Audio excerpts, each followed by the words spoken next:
अस्सलाम वालेकुम एवरीवन। शुरू करते हैं अपने आगे के चैप्टर को। तो हमने पिछली वीडियो में कवर किया था कि origin and evolution of the अर्थ के रिगार्डिंग कुछ अर्ली थियरीज थी एंड कुछ मॉडर्न थियरीज थी। तो इसमें हम पढ़ेंगे कि स्टार का फॉर्मेशन कैसे हुआ, प्लैनेट्स का फॉर्मेशन कैसे हुआ, मून का फॉर्मेशन कैसे हुआ एंड लिथोस्फीयर, एटमॉस्फेयर, ठीक है, ये सब कैसे आए एंड जो हम लाइफ देखते हैं जो आज एग्जिस्ट करती है हमारी अर्थ पर, वो लाइफ कैसे एग्जिस्ट करती है। तो सबसे पहले जो हमारा टॉपिक है वो है द स्टार फॉर्मेशन। तो distribution of matter and energy was not even in the early universe, यानी कि जब हमारे यूनिवर्स का ओरिजिन हुआ था, जब हमारा यूनिवर्स बना था, तो उसके इनिशियली फेस में देखते हैं कि जो मैटर और एनर्जी थी, ठीक है, उसका डिस्ट्रीब्यूशन इवन नहीं था, यानी सेम नहीं था। यानी कि जब ये हमारी सिंगुलैरिटी, ठीक है, जब यहाँ पे ये हमारी टाइनी सी बॉल एक्सप्लोड हो गई थी, तो जब एक्सप्लोजन हुआ, ठीक है, एक्सपेंशन हुआ, तो उसके बाद में हम देखते हैं कि कहीं पर तो ज़्यादा गैस का कंसनट्रेशन था, कहीं पर गैस का कंसनट्रेशन कम था, कहीं पर पार्टिकल्स बड़े थे, कहीं पर छोटे थे। तो इस तरह से हमारे यूनिवर्स में जो डेंसिटी थी वो कहीं पर ज़्यादा थी, कहीं पर कम थी, ठीक है। तो इसी वजह से हम देखते हैं कि initial density differences gave rise to differences in gravitational force.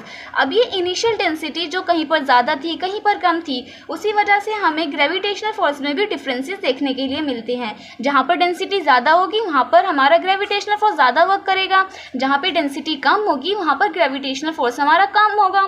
तो उसी तरह यहाँ पर क्या हुआ, it caused the matter to get drawn together. इसी वजह से जो बड़े पार्टिकल्स थे वो छोटे को अट्रैक्ट करने लगे, यानी कि जो पार्टिकल्स थे, ठीक है, वो क्या हुए, एक दूसरे के साथ आने लगे। तो these form the base for development of galaxies, और यही हमारे गैलेक्सीज के डेवलपमेंट के लिए एक बेस बनता है। A galaxy contains a large number of stars. अब सबसे पहले बात करते हैं कि गैलेक्सी होती क्या है। तो गैलेक्सी में बहुत हमारे लार्ज नंबर ऑफ स्टार्स होते हैं, ठीक है। Galaxies spread over vast distances that are measured in thousand of light years. अब गैलेक्सी बहुत बड़े एरिया को कवर करती है, तो उसको मेज़र करने के लिए कुछ तो चाहिए हमें, तो उसको हम मीटर में तो मेज़र नहीं कर सकते, तो हम उसको मेज़र करते हैं लाइट ईयर्स में। लाइट ईयर्स का क्या मतलब होता है कि एक साल के अंदर जो लाइट है वो कितना ट्रेवल करती है, उसी को हम कहते हैं 1 लाइट ईयर, ठीक है। Diameter of individual galaxies range from 80,000 to 150,000 light years. अगर हम किसी इंडिविजुअल गैलेक्सी की रेंज निकालें तो उसका डायमीटर हमें कितना देखने के लिए मिलता है, 80,000 to 150,000 light years. A galaxy starts to form by accumulation of hydrogen gas. तो जब हमने अपना बिग बैंग थ्योरी को कवर किया था उसमें भी मैंने आपको बताया था कि जब हमारा बिग बैंग हुआ था उसके 3 मिनट के अंदर अंदर हमारे एटम्स बन जाते हैं। तो पहला एटम्स हमारा कौन सा बना था, हाइड्रोजन और हीलियम। और फिर मैंने बताया था कि जो हाइड्रोजन है उसका एक्यूमुलेशन हुआ, फिर एक्यूमुलेशन के बाद में वही हमारा एक गैलेक्सी की फॉर्म में, ठीक है, गैलेक्सी हमारा क्रिएट कर देता है। तो एक्यूमुलेशन ऑफ हाइड्रोजन गैस के कारण ही हमारी गैलेक्सीज का डेवलपमेंट हुआ है। Eventually, growing nebula develops localized clumps of gas. These clumps continue to grow into even denser gaseous bodies. अब हमारी जो नेब्यूला था उसके अंदर क्लम्प्स ऑफ गैसेस थे, ठीक है। अब ये कंटिन्यू ग्रो करते हैं, ग्रो करने के बाद में थोड़े डेंसर गैशियस बॉडीज के रूप में आ जाते हैं, और इसी के बाद हमारा फॉर्मेशन हो जाता है स्टार्स का, ठीक है। और जो फॉर्मेशन ऑफ स्टार है वो हमारा हुआ था 5 to 6 बिलियन ईयर्स अगो। अब यहाँ पर लाइट ईयर को थोड़ा सा एक्सप्लेन करा गया है कि a light year is measure of distance and not of time, कि जो लाइट ईयर होता है ना वो डिस्टेंस का मेज़र है, ना कि टाइम का, ठीक है। यानी कि जैसे बताया भी कि एक साल के अंदर लाइट जो है वो कितना ट्रेवल करेगी, तो हम क्या इसमें मेज़र कर रहे हैं, डिस्टेंस को मेज़र कर रहे हैं ना। तो light travels at a speed of 3 lakh kilometre per second, ठीक है। लाइट की स्पीड कितनी होती है, 3 lakh kilometre per second. Considering this the distances the light will travel in 1 year is taken to be 1 light year. तो इसी को कंसिडर करते हुए हम देखते हैं कि एक साल के अंदर लाइट कितना ट्रेवल करेगी, उसी को हम 1 लाइट ईयर बोल देते हैं। This equals to 9.461 into 10⁻12 kilometre. The mean distance between the sun and the earth is 149,598,000 kilometre in terms of light years. It is 8.311 minutes, ठीक है। तो हमने पढ़ा कि स्टार का फॉर्मेशन कैसे हुआ। नाउ हमारे पास में टॉपिक आ जाता है formation of planets. The following are considered to be the stages in the development of planets. तो प्लैनेट्स के डेवलपमेंट के लिए हमारे पास में कुछ स्टेजेस हैं, ठीक है। स्टेजेस में हमारा जो प्लैनेट्स है उनका डेवलपमेंट हुआ। फर्स्ट स्टेज क्या है यहाँ पर, the stars are localised lumps of gas within a nebula, ठीक है। जो स्टार्स हैं वो लोकलाइज्ड है lumps of gas within a nebula, यानी कि एक नेबुला है हमारे पास में। नेबुला हमें पता है क्या होता है, एक अमोर्फस यानी कि जिसका कोई साइज़ नहीं है, ठीक है, शेपलेस है। तो हमारा एक कुछ भी शेप का नेबुला है। इस नेबुला के अंदर बहुत सारे डस्ट पार्टिकल्स हैं, ठीक है, और गैशियस पार्टिकल्स भी हैं, तो ये सब होते हैं। अब यहाँ पर क्या बोल रहे हैं, stars are localised lumps of gases within a nebula. तो नेबुला के अंदर लम्प्स ऑफ गैसेस हैं, लम्प्स ऑफ स्टार्स, ठीक है, इस तरह से प्रेजेंट होते हैं, ठीक है। आगे यहाँ पर the gravitational force within the lumps leading to the formation of a core. अब क्या होता है, gravitational force within the lumps leads to formation of a core to the gas cloud and a huge rotating disc of gas and dust develop around the gas core. Gravitational force की वजह से nebula, ये जो lumps हैं इनके अंदर क्या होता है, कोर का फॉर्मेशन हो जाता है, ठीक है। ये हमारी क्या है, गैलेक्सी है, एक नेबुला है। नेबुला के अंदर लम्प्स ऑफ गैसेज स्टार्स ये सब प्रेजेंट है। अब क्या होता है, ग्रेविटेशनल फोर्स की वजह से, तो हमें पता है कि जो ग्रेविटेशनल फोर्स होता है वो ज़्यादा कहाँ पे वर्क करता है, सेंटर में, ठीक है। तो इसमें क्या होता है, ये जो लम्प्स ऑफ गैसेज हैं, इन लम्प्स ऑफ गैसेज में एक सेंटर, ठीक है, एक कोर डेवलप हो जाता है ग्रेविटेशनल अट्रैक्शन की वजह से, ठीक है। Gravitational force within the lumps leads to the formation of a core. Gravitational force की वजह से लम्प्स के अंदर हमारा फॉर्मेशन होता है किसका, कोर का। तो यहाँ पे ये लम्प्स ऑफ गैस था, इसके अंदर हमारा एक कोर का डेवलपमेंट हो गया है। आगे यहाँ पर and huge rotating disc of gas and dust develop around the gas core. अब गैस कोर के पास क्या होता है, चारों तरफ इसके एक डिस्क टाइप स्ट्रक्चर बन जाता है, ठीक है। ये डिस्क लाइक स्ट्रक्चर जो है इसमें वही हमारे डस्ट पार्टिकल्स ये सब, ठीक है, ये बीच में हमारा नेबुला बन जाता है और इसके चारों तरफ हमारा गैस पार्टिकल्स और डस्ट जो है ये सब घूमने लगते हैं, ठीक है। नेक्स्ट स्टेज में क्या है कि in the next stage the gas cloud starts getting condensed and the matter around the core develops into small rounded object. कि जो गैस क्लाउड है, ठीक है, वो धीरे धीरे क्या होता है, कंडेंस होना स्टार्ट हो जाता है एंड जो मैटर उसके कोर के, ठीक है, चारों तरफ डेवलप हुआ था वो हमारा राउंडेड ऑब्जेक्ट में कन्वर्ट हो जाता है। तो यानी धीरे धीरे क्या होता है कि जो हमारा ये गैस क्लाउड था ये धीरे धीरे कंडेंस होने लगता है और कंडेंस होने के बाद में कोर तो हमारा था ही, कोर के चारों तरफ जो हमारा ये मैटर था, ठीक है, जो डिस्क लाइक स्ट्रक्चर में बन गया था, तो ये धीरे धीरे क्या होता है, छोटे छोटे स्मॉल बॉडीज़ के रूप में ये बन जाता है, ठीक है। आगे क्या होता है, these small rounded object by the process of cohesion develop into what is called planetesimals. अभी जो स्मॉल राउंडेड ऑब्जेक्ट थे, ठीक है, ये कोहिजन की प्रोसेस के थ्रू क्या होते हैं, प्लैनेटेसिमल्स में चेंज हो जाते हैं। तो प्लैनेटेसिमल्स का क्या मतलब है, हम कह सकते हैं कि जो प्लैनेट्स हैं उनका बेबी वर्जन, ठीक है, यानी कि प्लैनेट्स जो है वो बहुत बड़े हैं लेकिन प्लैनेट्स यानी कि बहुत ज़्यादा छोटे हैं, वो टाइम के साथ साथ क्या होगा, आगे जाके वो प्लैनेट्स बन जाएंगे, ठीक है। आगे large bodies start forming by collision, the gravitational attraction causes the material to stick together, ठीक है। ग्रेविटेशनल अट्रैक्शन की वजह से क्या होगा कि जो छोटे छोटे पार्टिकल्स होंगे वो एक दूसरे के साथ में स्टिक करने लगेंगे। Planetesimals are a large number of smaller bodies. Planetesimals क्या हैं कि एक लार्ज नंबर है, ठीक है, स्मॉलर बॉडीज़ का, यानी बहुत सारी स्मॉलर बॉडीज़ हैं वो एक साथ आके मतलब जुड़ गई हैं, तो उसी को प्लैनेटेसिमल्स कह रहे हैं। और यही प्लैनेटेसिमल्स क्या करेंगे, आगे जाके प्लैनेट्स के फॉर्म में बन जाएंगे। In the final stage these large number of small planetesimals accrete to form of your larger bodies in the form of planets. अब फाइनल स्टेज में क्या होता है कि large number of small planetesimals accrete to form of your large bodies. ये जो प्लैनेटेसिमल्स हैं ये अक्रीट होंगे। अक्रीट मैंने बताया था कि क्या होता है, लेयर बाय लेयर उसका एक्यूमुलेशन होने लगता है, ठीक है, यानी लेयर के ऊपर लेयर आ रही है, इस तरह से जो छोटी बॉडी है वो बड़ी बॉडी में चेंज हो जाएगी और फिर हमारे जो प्लैनेट्स हैं उनका फॉर्मेशन हो जाएगा। तो इसमें क्या हुआ, 3 स्टेजेस हमारे पास में बताई गई, ठीक है। तो पहले स्टेज में क्या था कि हमारा नेबुला है, नेबुला के अंदर क्या है कि लम्प्स ऑफ गैसेस, ठीक है, लम्प्स ऑफ स्टार्स प्रेजेंट हैं। अब ग्रेविटेशनल अट्रैक्शन की वजह से क्या होता है कि उसके अंदर कोर डेवलप हो जाता है, ठीक है, कोर डेवलप हो गया। अब इसके चारों तरफ एक डिस्क लाइक स्ट्रक्चर बन जाता है, किसका, डस्ट का और गैशियस का, ठीक है। तो ये क्या होते हैं फिर नेक्स्ट स्टेज में, ये जो हमारे डस्ट पार्टिकल्स ये सब थे ये हमारे राउंडेड ऑब्जेक्ट में कन्वर्ट हो जाते जाते हैं, ठीक है, प्लैनेटेसिमल्स बन जाते हैं। प्लैनेटेसिमल्स मतलब क्या है कि बहुत ज़्यादा स्मॉलर बॉडीज़ का एक्यूमुलेशन है और वो हमारा थोड़ा सा बड़ा वर्जन बन गया, उसको प्लैनेटेसिमल्स कह रहे हैं। फिर प्लैनेटेसिमल सेक्रीशन प्रोसेस के थ्रू क्या होगा कि लेयर बाय लेयर उसमें एडिशन होगा और वही प्लैनेटेसिमल्स हमारे आगे जाके क्या करेंगे, प्लैनेट्स बन जाएंगे, ठीक है। तो ये हमारी फॉर्मेशन था किसका, प्लैनेट्स का, कि प्लैनेट्स का फॉर्मेशन कैसे हुआ। नेक्स्ट बात करते हैं हमारे सोलर सिस्टम की। तो our solar system consist of 8 planets. The nebula from which our solar system is supposed to have been formed started its collapse and core formation sometime 5 to 5.6 billion years ago, and the planets were formed about 4.6 billion years अगो। तो ठीक है, हमारा जो solar system है इसके अंदर 8 planets हैं। The nebula from which our solar system is suppose to have been formed, जो हमारा सोलर सिस्टम है वो किसका बना है, नेब्यूला का बना है, ठीक है, मतलब अभी हमने पढ़ा था। तो started it collapse and core formation sometime 5 to 5.6 billion years ago.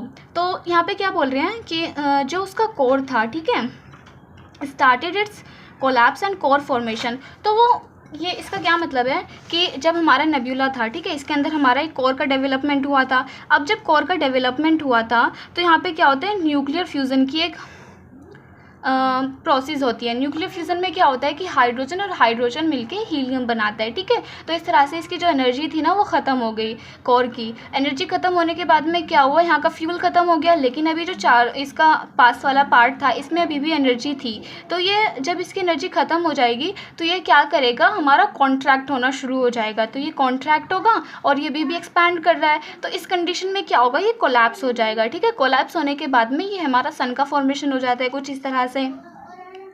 And planets were formed about 4.6 billion years अगो, और प्लैनेट्स का फॉर्मेशन होता है 4.6 बिलियन ईयर्स अगो। और सोलर सिस्टम कंसिस्ट ऑफ सन, हमारे सोलर सिस्टम के अंदर सन है, 8 प्लैनेट्स हैं, 63 मून्स हैं, मिलियंस ऑफ स्मॉलर बॉडीज़ हैं, ठीक है, जैसे कि एस्टेरॉइड्स हैं, कॉमेट्स हैं, and huge quantity of dust grains and gases हैं। तो एस्टेरॉइड्स और कॉमेट्स का क्या मतलब है, एस्टेरॉइड्स भी मतलब हमारे प्लैनेट्स की तरह ही हैं। प्लैनेट्स क्या करते हैं, सन के चारों तरफ चक्कर लगाते हैं, ठीक है। ये जो एस्टेरॉइड्स हैं ये भी सन के चारों तरफ चक्कर ही लगाते हैं। और एक ये बेल्ट है, ये हमारे मार्स के और जुपिटर के बीच में एक बेल्ट है, ठीक है, बहुत सारे छोटे छोटे पार्टिकल्स हैं। फिर यहाँ पे कॉमेट्स, तो कॉमेट्स क्या होते हैं, जब हमारी अर्थ का फॉर्मेशन हुआ था तो ये ना मतलब जैसे प्लैनेट्स हैं वो क्या हुए, ग्रेविटेशनल अट्रैक्शन की वजह से एक दूसरे के साथ चिपकते रहे, मतलब इस तरह से एक्यूमुलेशन होता रहा, एक्रीशन प्रोसेस होती रही, तो उसकी वजह से वो बड़े बॉडीज़ बन गई जिन्हें हम प्लैनेट्स कह रहे हैं। उस टाइम पर ये मतलब स्टिक नहीं हो पाए और ये ऐसे ही रिवॉल्व कर रहे हैं, ठीक है। तो ये क्या होते हैं, ये थोड़े आइस के बने, ठीक है, ये आइस होता है इनमें और डस्ट वगैरह होता है, तो ये कॉमेट्स होते हैं।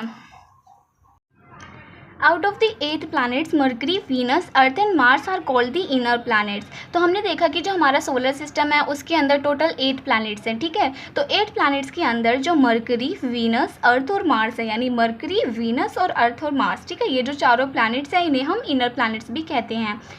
और ये हमारे लाई करते हैं between the sun and the belt of asteroids, ठीक है, जो सन और एस्टेरॉइड्स की बेल्ट है उसके बीच में। तो यहाँ पर मान ले लेते हैं कि हमारे पास में सन है, ठीक है, और जो एस्टेरॉइड की बेल्ट है वो भी हमने ऊपर भी देखा था। एस्टेरॉइड्स क्या होते हैं, बेसिकली स्मॉल रॉकी ऑब्जेक्ट होते हैं जो सन के चारों तरफ रिवॉल्व करते हैं, ठीक है, लेकिन यहाँ पर ये एक बेल्ट बना रखी है इन्होंने मार्स और जुपिटर के बीच में, ठीक है।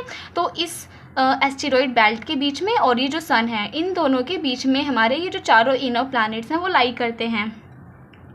दी other 4 planets are called the outer planets, और जो बाकी के 4 प्लैनेट्स बचे हैं उन्हें हम आउटर प्लैनेट्स कह देते हैं। तो बाकी के 4 जैसे कि जुपिटर हो गया, सैटर्न हो गया, यूरेनस और नेपच्यून हो गया, ठीक है, ये क्या है, हमारे आउटर प्लैनेट्स हैं।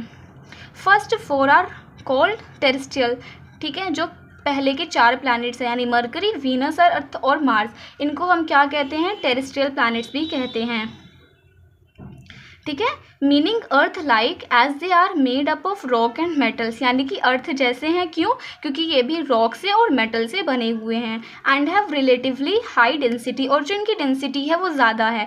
यानी कि जब हमारे अर्थ का फॉर्मेशन हुआ था ना, तो अर्थ के फॉर्मेशन के टाइम पे जैसे हमने देखा था कि एक डिस्क लाइक स्ट्रक्चर बन गया था, ठीक है, तो जो बीच में था वो हमारा सन था और इसके चारों तरफ हमारे बाकी के सारे प्लैनेट्स रिवॉल्व कर रहे थे। तो जो डेंसिटी ज़्यादा थी, ठीक है, तो डेंसिटी ज़्यादा थी वो सन के पास रह गए प्लैनेट्स, और जिनकी डेंसिटी कम थी, ठीक है, यानी कि गैसेस वगैरह थे वो सन से थोड़े से दूरी पर हैं। And have relatively high densities. तो जो हमारे स्टार्टिंग के 4 प्लैनेट्स हैं उन्हें हम टेरेस्ट्रियल प्लैनेट्स कहते हैं, अर्थ के जैसे हैं क्योंकि ये रॉक से मेटल से बने हुए हैं, इनकी हाई डेंसिटीज़ हैं, ठीक है। रेस्ट 4 जो है उनको हम जोवियन और गैस जायंट प्लैनेट्स भी कहते हैं। बाकी के 4 जो बचते हैं जुपिटर, सैटर्न, यूरेनस और नेपच्यून, इन्हें हम क्या कहते हैं, जोवियन यानी कि गैस और जायंट प्लैनेट्स, ठीक है। जोवियन मीन्स जुपिटर लाइक, ठीक है। जोवियन का क्या मतलब होता है, Jupiter like. Most of them are much larger, तो ये इनमें से जो ज़्यादातर हैं वो क्या हैं, बड़े हैं, ठीक है। Then the terrestrial planets, terrestrial planets का साइज छोटा है as compare to these Jovian planets, ठीक है।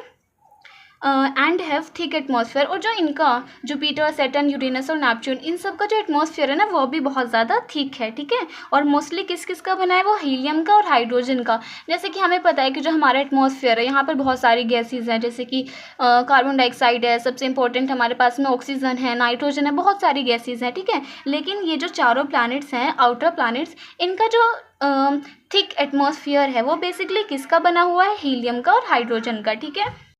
All the planets were formed in the same period, sometimes about 4 to 4.6 billion years ago, ठीक है। जो सारे planets का formation था वो सेम ही टाइम पर हुआ था, समथिंग 4.6 billion years ago, ठीक है। Till recently August 2006 Pluto was also considered a planet, यानी कि 2006 तक क्या था, प्लूटो भी हमारे planet का, उसको भी प्लैनेट कंसिडर किया जाता था। यानी कि इस हिसाब से क्या हुआ कि सोलर सिस्टम में 9 प्लैनेट्स हो गए, लेकिन प्लूटो को क्या किया, हटा दिया गया, ठीक है।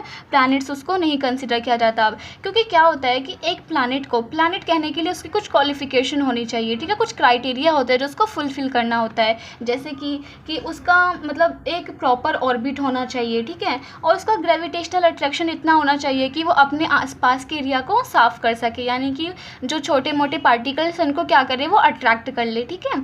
और सबसे बड़ी बात क्या थी कि ये जो प्लूटो था ना, इसकी इससे बड़ी तो सैटेलाइट ही थी, तो वो भी इसका क्रिटिसिज्म होके इसको हमने प्लैनेट्स कहना कंसिडर नहीं किया, ठीक है।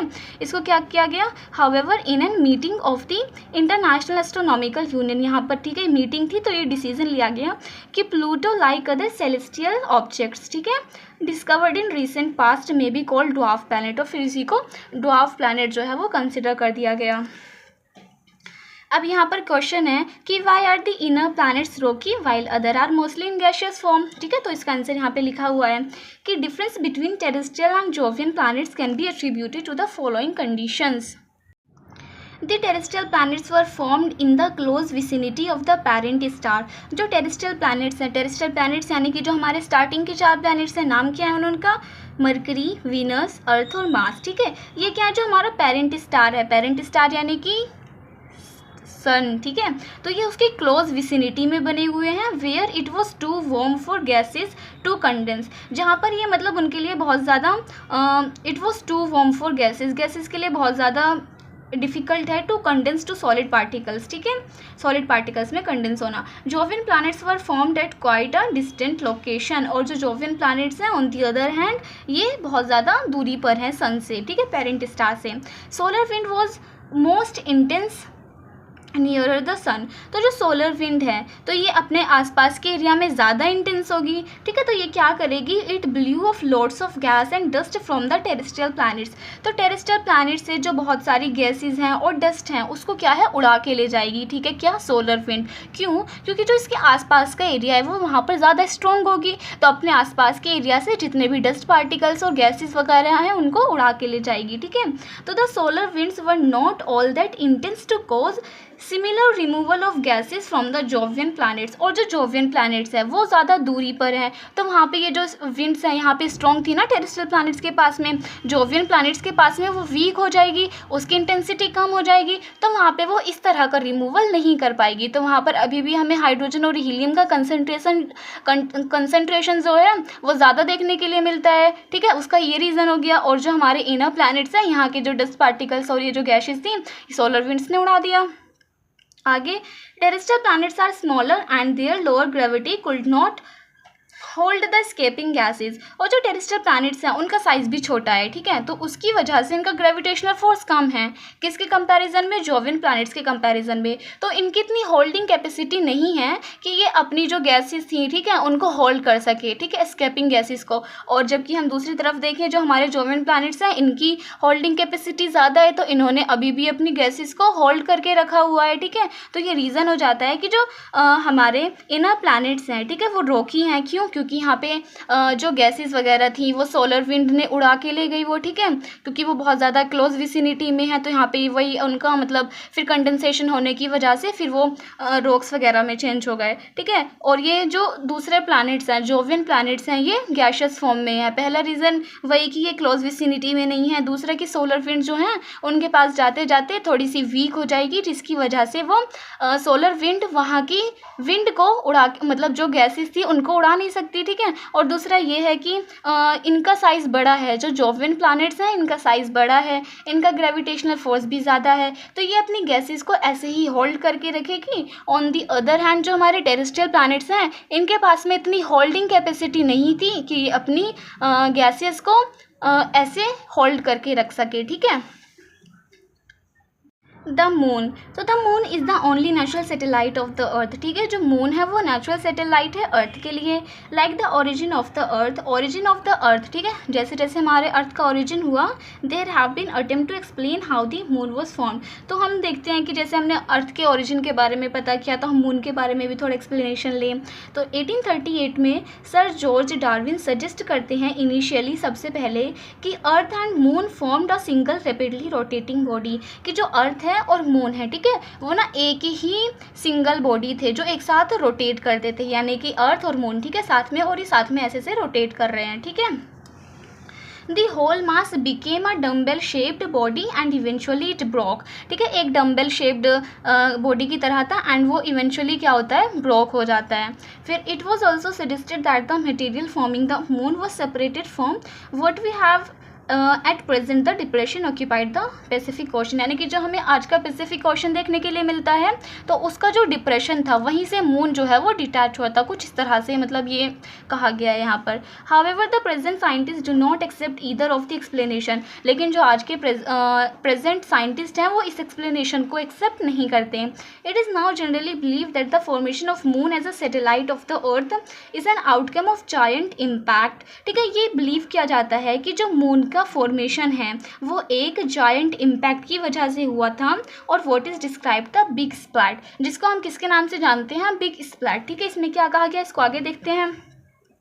A body of the size of 1 to 3 times that of the Mars collide into the Earth, तो क्या होता है कि जो मार्स है, ठीक है, मार्स का 1/3 साइज़ की एक बॉडी थी, तो वो क्या करती है, अर्थ के साथ में कोलाइड कर जाती है, ठीक है। कोलाइड करने के बाद में क्या होता है, it blasted a large part of the earth into space, वो अर्थ के एक बड़े से पार्ट को ब्लास्ट कर देती है स्पेस में, ठीक है। This portion of blasted material then continue to orbit the earth, फिर ये जो ब्लास्टेड मटेरियल है ये क्या करता है, अर्थ के चारों तरफ ऑर्बिट करना स्टार्ट कर देता है, ठीक है, to orbit the earth and eventually formed into the present moon about 4.44 billion years ago, ठीक है। और ये 4.44 बिलियन ईयर्स अगो पहले इसका फॉर्मेशन हुआ था।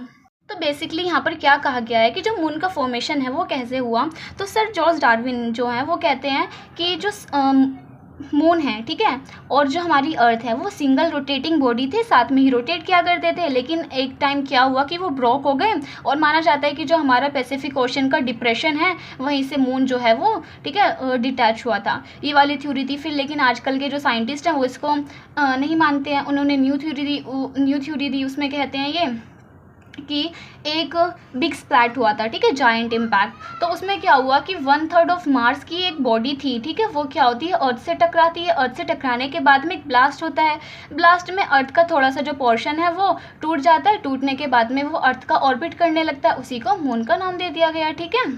ये थी हमारी मून के ओरिजिन के बारे में थ्योरी। अब आगे हम पढ़ते हैं कि evolution of the earth. Do you know that the planet Earth initially was a barren, rocky and hot object with a thin atmosphere of hydrogen and helium? यानी कि जो हमारा इनिशियली अर्थ जो था, ठीक है, वो रॉकी था, बैरन था, हॉट ऑब्जेक्ट था, ठीक है, जो उसका थिन एटमॉस्फेयर था, हाइड्रोजन और हीलियम का बना हुआ था। यानी कि जब हमारा अर्थ बन के तैयार हुआ था, ठीक है, नया नया हमारा अर्थ था, तो उसका एटमॉस्फेयर ऐसा नहीं था जैसा हमें अभी देखने के लिए मिलता है, कार्बन डाइऑक्साइड, ठीक है, ऑक्सीजन, नाइट्रोजन, कुछ भी नहीं था। यहाँ पे लाइफ एग्जिस्ट नहीं करती थी, क्योंकि यहाँ पर वो फेवरेबल कंडीशन नहीं थी उस टाइम पर, जो आज हमें प्रेजेंट देखने के लिए मिलती हैं। वो बहुत ज़्यादा रॉकी, ठीक है, हॉट ऑब्जेक्ट था, और जो एटमॉस्फेयर था उसमें हाइड्रोजन और हीलियम ही थे, ठीक है। फिर this is far from the present day picture of the अर्थ, जैसी हमें पिक्चर आज देखने के लिए मिलती है अर्थ की, वैसा बिल्कुल भी नहीं था। There must have been some events process, तो कुछ ऐसे इवेंट्स हुए होंगे, कुछ प्रोसेस हुई, which may have caused this changes from rocky, barren and hot earth to a beautiful planet, जिसने इस रॉकी, बैरन और हॉट अर्थ को एक ब्यूटीफुल प्लानट में कन्वर्ट कर दिया, ठीक है, जहाँ पे हमें एम्पल अमाउंट ऑफ वाटर देखने के लिए मिलता है and conducive atmospheric favouring the existence of life, ठीक है, हमें एक कंड्यूसिव एटमॉस्फेयर मिलता है, ठीक है, जहाँ पे हमारी जो लाइफ है वो एग्जिस्ट कर सके। In the following section, you will find out how the period between the 4600 million years and the present, ठीक है, तो इसके बीच में क्या प्रोसेस हुई जिसकी वजह से ये सब हमारी जो हॉट ऑब्जेक्ट था अर्थ, वो हमारे आज की कंडीशन में आया। Let to the evolution of the earth, ठीक है।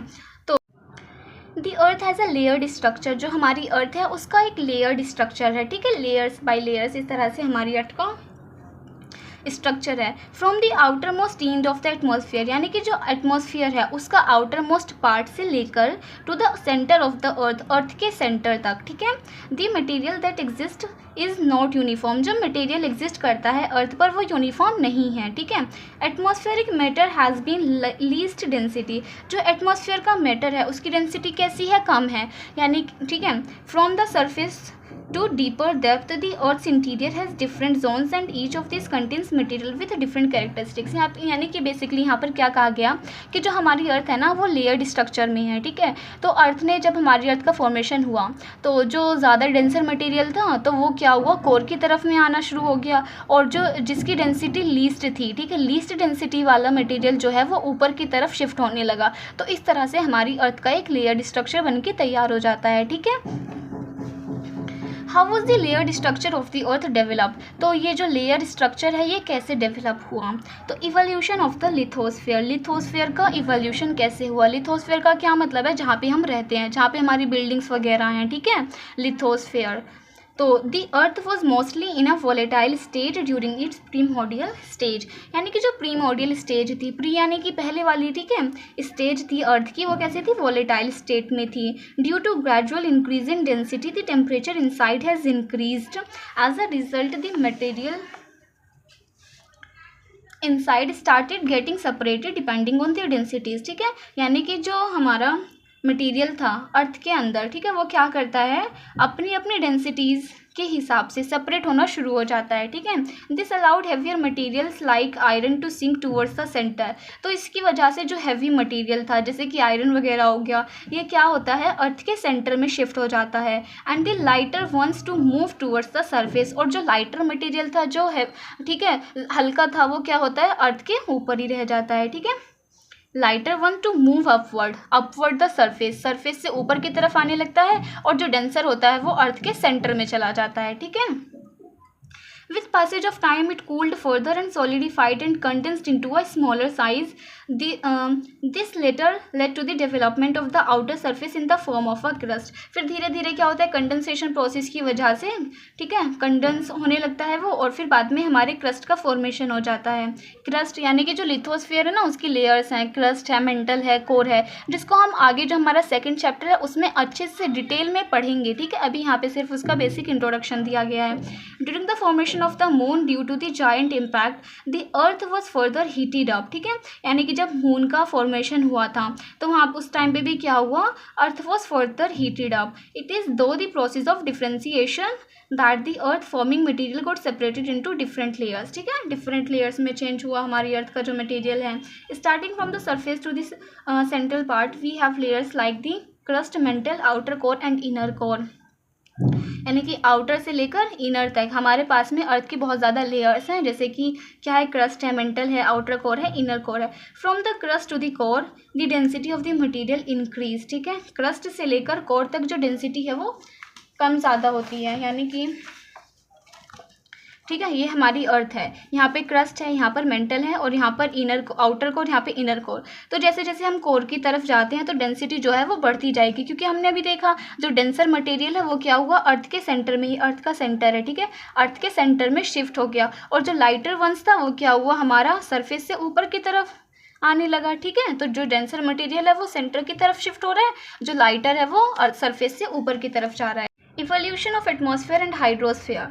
The present composition of Earth's atmosphere is chiefly contributed by nitrogen and oxygen. तो जो हमें अपना प्रेजेंट एटमॉस्फेयर देखने के लिए मिलता है, इसमें जो सबसे ज़्यादा कंसंट्रेशन है वो किस गैस का है, नाइट्रोजन का। नाइट्रोजन का कंसंट्रेशन हमारे एटमॉस्फेयर में कितने % है, अगर आपको पता है तो कमेंट बॉक्स में बताइए। एंड ऑक्सीजन, ठीक है, we will be dealing with the composition and structure of the earth atmosphere in chapter 8। ये जो इसका कंपोजिशन है वो चैप्टर 8 में एक्सप्लेन किया गया है इसी बुक की। ठीक है, जब हम उसको पढ़ेंगे तो उसको अच्छे से डिटेल में पढ़ेंगे।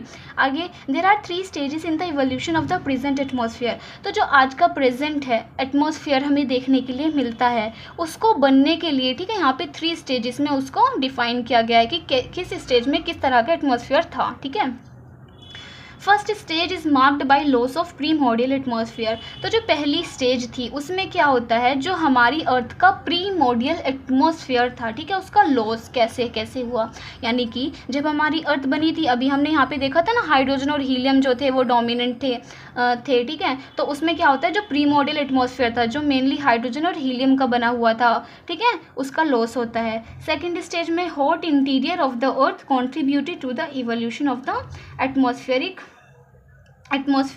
फिर जो हमारा इंटीरियर है, इंटीरियर बहुत ज़्यादा हॉट था, ठीक है, बहुत ज़्यादा उसमें टेम्परेचर था, तो उसकी वजह से क्या होता है, वो भी कंट्रीब्यूट करता है एटमॉस्फेयर बनने के लिए। फिर फाइनली क्या होता है, composition of the atmosphere was modified by the living world, ठीक है, through the process of photosynthesis. Third layer में फोटोसिंथेसिस की वजह से जो लाइफ है वो एग्जिस्ट करती है। ठीक है, देखते हैं अब यहाँ पे डिटेल में क्या क्या हुआ। तो early atmosphere with hydrogen and helium is suppose to have been stripped off as a result of the solar wind, यानी कि जो हमारा प्रीमोडियल एटमॉस्फेयर था जो मेनली हाइड्रोजन और हीलियम डोमिनेंट थे उस टाइम पर, तो सोलर विंड क्या करती है, उनको उड़ा के ले जाती है, जैसे भी हमने पहले भी देखा था।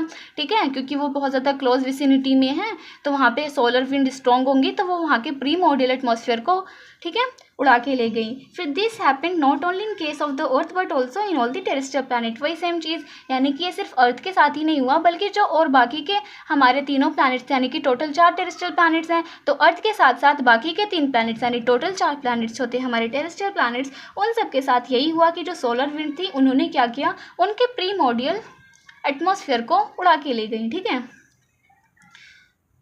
which were supposed to have lost their primordial atmosphere through the impact of solar wind। ठीक है, वही चीज़ है यहाँ पर। During the cooling of the earth, gases and water vapor were released from the interior solid earth। अब यहाँ पर क्या होता है, मैं इसको अच्छे से एक बार समझाती हूँ। ठीक है, यहाँ पे ऐसे नहीं समझ में आएगा। तो ये थी हमारी अर्थ, ठीक है, हम अर्थ का क्या करते हैं, एक छोटा सा पोर्शन ले लेते हैं कोई। ठीक है, ये मैंने अर्थ का पोर्शन ले लिया। तो सबसे पहले हमारी अर्थ जो है ना बहुत ज़्यादा हॉट है, ठीक है, यहाँ पे हाइड्रोजन और हीलियम जो है डोमिनेंट है, सोलर विंड सा ही उड़ा के ले गई, तो ये हमारी फर्स्ट स्टेज होगी। सेकंड स्टेज में क्या होता है कि अर्थ, ठीक है, धीरे धीरे ठंडी हो रही है, ठंडी होने के बाद में, लेकिन इसका जो अभी भी अंदर का जो पार्ट है, ठीक है, कोर वाला, वो अभी भी बहुत ज़्यादा यहाँ पे टेम्परेचर है। ठीक है, टेम्परेचर यहाँ पे बहुत ज़्यादा अभी भी था, समथिंग 8000 डिग्री सेल्सियस। तो क्या होता है इसकी वजह से, ये जो ठीक है, ये बहुत ज़्यादा गर्म है, बेबी गर्म इसलिए भी है क्योंकि यहाँ पे रेडियो एक्टिव एलिमेंट्स हैं। ठीक है, तो यहाँ पे ये जो मैग्मा है, ठीक है, ये क्या करता है, ये क्रस्ट से बाहर आने की कोशिश करेगा। तो ये जब क्रस्ट से बाहर आने की कोशिश करेगा तो ये जो ऊपर वाला लेयर है इसको रोकने की कोशिश करते हैं, लेकिन कब तक इसको होल्ड कर पाएगी, तो फिर धीरे धीरे क्या होता है कि बाहर आने की कोशिश करता है, और यहाँ पे इस तरह से, ठीक है, ये क्या है, वोल्केनोज हैं, वोल्केनोज के रूप में ये बाहर आ जाता है। ठीक है, अब जब वोल्केनोज के रूप में बाहर आएगा, तो जब वोल्केनोज हमारे इरप्ट होते हैं तो उसके अंदर से क्या निकलता है, एशेज़ निकलती हैं, ठीक है, वाटर वेपर्स निकलते हैं, बहुत सारी गैसेस निकलती हैं। ठीक है, गैसेस निकलती हैं। तो अब ये जब अर्थ के अंदर से गैसेस जो हैं वो बाहर आ रही हैं, ठीक है, वोल्केनिक इरप्शन के दौरान, तो उसको कहते हैं डी गैसिंग। यानी गैसेस जब इंटीरियर ऑफ द अर्थ से बाहर आ रही हैं तो उसको कहते हैं डी गैसिंग, ठीक है। यहाँ पर भी हमें लिखा हुआ दिख रहा है। तो during the cooling of the अर्थ, जैसे जैसे अर्थ कूल होती गई, गैसेस वाटर वेपर रिलीज हुए interior of the solid earth से, जो मैंने भी बताया, ठीक है। यानी कि ये हमारी अर्थ थी, अर्थ के अंदर से ये जो एशेज, वाटर वेपर, गैसेस, ये सब जो है बाहर आने की कोशिश कर रहे हैं, ठीक है। This started to the evolution of the present atmosphere. तो यहीं से थोड़ी थोड़ी हमारा जो प्रेजेंट का एटमॉस्फेयर है उसकी स्टार्टिंग होती है, ठीक है। अर्ली एटमॉस्फेयर लार्जली कंटेंट, जो हमारा पहला एटमॉस्फेयर था उसमें सबसे पहले वाटर वेपर थे, ठीक है, nitrogen, carbon dioxide, methane, ammonia और very little of free oxygen, और थोड़ी बहुत ऑक्सीजन थी। Process through which the gases were outpoured from the interior is called degassing, ठीक है। ये जो प्रोसेस है जब हमारे इंटीरियर से गैसेज जो हैं वो बाहर आ रही हैं तो उसको क्या कहते हैं, डिगैसिंग प्रोसेस, ठीक है। Continuous volcanic eruption contributed water vapour and gases to the atmosphere, ठीक है। As the earth cold the water vapour released started getting condensed. जैसे जैसे अर्थ कूल होती है तो ये वाटर वेपर क्या करते हैं, ठीक है, कंडेंस होना शुरू हो जाते हैं। यानी कि अब यहाँ पे क्या हुआ, ये वाटर वेपर्स वगैरह भी आ रहे हैं। तो वाटर वेपर जब आ रहे हैं तो ये हमारे एटमॉस्फेयर में फैलेंगे, ठीक है, चारों तरफ ये फैल जाएंगे एटमॉस्फेयर में इस तरह से। अब जब धीरे धीरे अर्थ का टेम्परेचर कम होगा, अर्थ ठंडी होगी, तो ये जो वाटर वेपर है ये कंडेंस हो जाएंगे। तो जब वाटर वेपर कंडेंस हो जाते हैं तो उस प्रोसेस को क्या कहते हैं, कंडेंसेशन। यानी कि वाटर वेपर जो है, ठीक है, लिक्विड से जब वाटर की फॉर्म में आते हैं उसको कंडेंसेशन कहते हैं। तो कंडेंसेशन के दौरान क्या होगा, यहाँ पे क्लाउड्स का फॉर्मेशन हो जाएगा। तो हमारे अर्थ के, ये अर्थ है ना, तो अर्थ के चारों तरफ क्लाउड्स इस तरह से बन जाएंगे, ठीक है। तो अर्थ के चारों तरफ क्लाउड्स बन गए। अब क्लाउड्स बनेंगे, ठीक है, तो जैसे जैसे धीरे धीरे टेम्परेचर कम होगा, अब ये जो हमारे क्लाउड्स हैं, ठीक है, सैचुरेशन पॉइंट पे पहुंच जाएंगे तो यहाँ पे क्या होगी, बारिश होगी। लेकिन बारिश अभी जैसे हो रही है, ठीक है, लेकिन ये बारिश हो रही है ना, ये रेन ड्रॉप्स जो हैं ये अभी अर्थ की सरफेस तक नहीं आ पाएंगी। क्यों? क्योंकि अभी भी टेम्परेचर इतना ज़्यादा है कि ये जो रेन ड्रॉप्स हैं ये नीचे नहीं आ रही है, दोबारा से ही री-इवेपोरेट हो जा रही हैं, ठीक है। नीचे आने के लिए ना टेम्परेचर बहुत ज़्यादा है, तो वो टेम्परेचर क्या कर रहा है, दोबारा से इन वाटर ड्रॉपलेट्स को वाटर वेपर में चेंज कर दे रहा है, ठीक है। लेकिन फिर धीरे धीरे जब हमारी अर्थ का टेम्परेचर जो है वो और कम होगा तो ये जो हमारी रेन ड्रॉप्स हैं ये ज़मीन पर भी आने लगेंगी, ठीक है, ये हमारे नीचे भी आने लगेंगी। और जैसे इनके बीच का ये जो गैप है, ठीक है, डिप्रेशन वगैरह है, इसमें पानी फिल हो जाएगा। फिल होने के बाद में यही हमारे ओशन बन जाएंगे, ठीक है।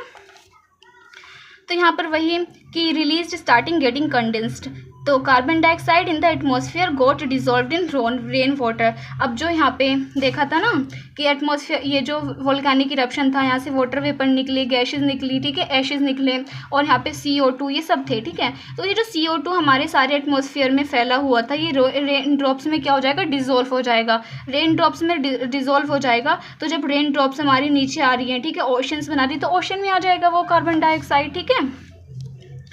And the temperature further decreased causing more condensation and more rain, ठीक है, बहुत ज़्यादा बारिश होगी। The rain water falling onto the surface got collected into the depression to give rise to oceans, ठीक है, जो मैंने बताया वही है।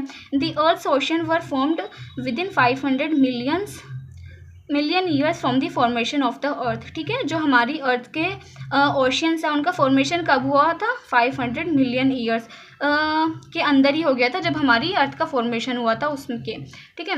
This tells us that the oceans are as old as 4000 million years. तो हमारी अर्थ का फॉर्मेशन हुआ था 4600 मिलियन ईयर्स अगो, लेकिन हमारे जब अर्थ बनी थी तो उसके 500 साल के अंदर अंदर ही हमारे ओशंस भी बन जाते हैं। Sometimes around 3800 million years ago life began to evolve. और जो लाइफ है, लाइफ हमारी आती है अर्थ पे 3800 मिलियन ईयर्स अगो, ठीक है। However around 2500 to 3000 million years before the present the process of photosynthesis got evolved. Photosynthesis की प्रोसेस इतने टाइम पहले आई, ठीक है। Life was confined to the ocean for a long time. Ocean began to have the contribution of oxygen through the process of photosynthesis. Eventually oceans were saturated with the oxygen and 2000 million years ago oxygen began to flood the atmosphere. Book में तो हमें बता दिया life इतने साल पहले आई, लेकिन आई कैसे, ठीक है। तो अभी तो हमने देखा कि यहाँ पर वाटर वेपर भी आ गया, गैसेस भी आ गई, कार्बन डाइऑक्साइड भी आ गया, लेकिन लाइफ कैसे है? लाइफ तभी आएगी जब हमारे पास में ऑक्सीजन होगा। ऑक्सीजन तो अभी यहाँ पर इतनी डोमिनेंट है ही नहीं। तो यहाँ पे क्या हो रहा था कि हमारे ओशियंस वगैरह बन गए, ठीक है। तो अर्थ में उस टाइम इतनी ज़्यादा कॉम्प्लेक्स प्रोसेस हो रही थी, इतनी ज़्यादा कॉम्प्लेक्सिटी थी कि ओशियन के अंदर एक हमारे पास में बैक्टीरिया था, ठीक है, साइनोबैक्टीरिया, ठीक है। साइनोबैक्टीरिया का ओरिजिन होता है। अभी जो अब बोलोगे आपकी साइनोबैक्टीरिया कैसे आ गया जब ऑक्सीजन ही नहीं है? तो साइनोबैक्टीरिया क्या था? एनारोबिक बैक्टीरिया था, यानी कि जो बिना ऑक्सीजन के सर्वाइव करता था, ठीक है। तो अब ये जो साइनोबैक्टीरिया है इसके अंदर हमें पिगमेंट मिला, क्या? फोटोसिंथेसिस। तो फोटोसिंथेसिस आपको पता है, फोटोसिंथेसिस, ठीक है। तो फोटोसिंथेसिस क्या होता है कि सनलाइट की प्रेजेंस में ये क्या करता है? ऑक्सीजन को रिलीज करता है। तो वही यहाँ पे साइनोबैक्टीरिया ने फोटोसिंथेसिस की प्रोसेस करी, हमारा ऑक्सीजन, ठीक है, मिला हमें। तो अब ऐसे मतलब ओशन में बहुत सारे साइनोबैक्टीरिया हुए, फिर इस तरह से धीरे धीरे ऑक्सीजन हमारा एटमॉस्फेयर में चारों तरफ फैल गया, ठीक है, और धीरे धीरे जो है लाइफ वो एग्जिस्ट होने लगी। Oxygen began to flood the atmosphere, ठीक है। ऑरिजिन ऑफ लाइफ, लाइफ का ऑरिजिन कैसे हुआ?